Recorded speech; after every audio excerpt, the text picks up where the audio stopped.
4 দিন পর BNP chairperson Begum Khaleda জিয়ার শারীরিক অবস্থার ধীরে ধীরে কিছুটা উন্নতি হচ্ছে। মেডিকেল বোর্ডের পরামর্শ অনুযায়ী তাকে তরল খাবার দেওয়া হচ্ছে এবং তিনি তা গ্রহণও করতে পারছেন।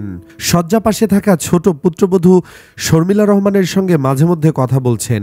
চিকিৎসকদের ডাকেও সাড়া দিচ্ছেন। গত 4 দিন ধরে তিনি রাজধানীর এভারকেয়ার হাসপাতালের করোনারি কেয়ার ইউনিটে বা সিসিইউ ইউনিটে ভর্তি আছেন। আরও কিছুদিন সিসিইউতে নিবিড় পর্যবেক্ষণে রাখতে চায় মেডিকেল বোর্ড সূত্রে এসব তথ্য জানা যায়। এদিকে আজ ঢাকায় আসছেন চীনের একটি চিকিৎসক প্রতিনিধি দল। তারা খালেদা জিয়ার শারীরিক অবস্থা পর্যালোচনা করবেন এবং চিকিৎসা বিষয়ে পরামর্শ দেবেন।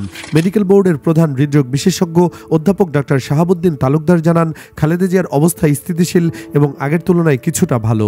নতুন কোনো জটিলতা তৈরি হয়নি। প্রয়োজন অনুযায়ী অক্সিজেন দেওয়া হচ্ছে এবং তার ডায়ালিসিস সম্পন্ন হয়েছে। নতুন কিছু পরীক্ষা নিরীক্ষাও করা হয়েছে।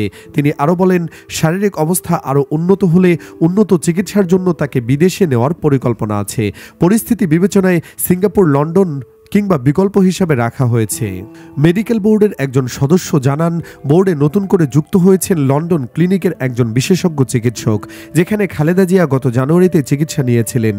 দেশি বিদেশি চিকিৎসকদের সমন্বয়ে গঠিত বোর্ড প্রতিদিন ভার্চুয়াল বৈঠক করে তার চিকিৎসা পরিকল্পনা আপডেট করছে। লন্ডন থেকে ডাক্তার জুবাইদা রহমান, যুক্তরাষ্ট্রের জনস হপকিন্স হসপিটাল সহ বিশ্বের বিভিন্ন প্রতিষ্ঠানের চিকিৎসকরাও ভার্চুয়ালি আলোচনা করছেন। এছাড়া যুক্তরাজ্য, সৌদি আরব, সিঙ্গাপুর, চীন, যুক্তরাষ্ট্রের জনস হপকিন্স ও মাউন্ট সিনাই হাসপাতালের বিশেষজ্ঞদের যৌথ পরামর্শ নিয়েই তার চিকিৎসা চলছে। বিএনপির পাঠানো এক বিজ্ঞপ্তিতে জানানো হয়েছে, ঢাকায় রাশিয়ান রাষ্ট্রদূত খালেদা জিয়ার দ্রুত সুস্থ কামনা করেছেন। রাষ্ট্রদূতের পক্ষ থেকে ফুল ও শুভেচ্ছা বার্তা নিয়ে দূতাবাসের একজন উচ্চপদস্থ কর্মকর্তা গুলশান চেয়ারপারসনের কার্যালয়ে যান।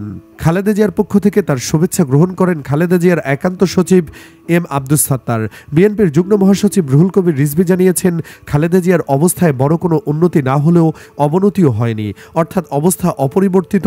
তিনি জানান, বিএনপির ভারপ্রাপ্ত চেয়ারম্যান তারেক রহমান লন্ডন থেকে চিকিৎসার সব অগ্রগতি সমন্বয় করছেন এবং মায়ের পরিস্থিতি নিয়ে তিনি উদ্বিগ্ন সময় পার করছেন। বেগম খালেদা জিয়ার দ্রুত আরোগ্য কামনায় সারা দেশে বিভিন্ন স্থানে দোয়া ও প্রার্থনার আয়োজন করা হচ্ছে। এছাড়া শ্রী শ্রী ঢাকেশ্বরী জাতীয় মন্দির প্রাঙ্গণে বাংলাদেশ পূজা উদযাপন পরিষদ ও মহানগর সার্বজনীন পূজা কমিটির যৌথ উদ্যোগে বিশেষ প্রার্থনা সভা অনুষ্ঠিত হয়। দর্শক, দলমত নির্বিশেষে বেগম খালেদা জিয়ার জন্য দোয়া করছে সারা দেশের মানুষ। তবে দেশের মানুষের একটি আক্ষেপ, তা হলো খালেদা জিয়ার এই কঠিন সময়ে তারেক জিয়া কেন দেশে আসছে না। এ নিয়ে আপনার মন্তব্য জানিয়ে দিন কমেন্ট বক্সে। ভিডিওটি ভালো লাগলে লাইক দিন এবং শেয়ার করুন। আর খালেদা জিয়ার সর্বশেষ খবর পেতে আমাদের চ্যানেলটি সাবস্ক্রাইব করে সাথেই থাকুন। ধন্যবাদ।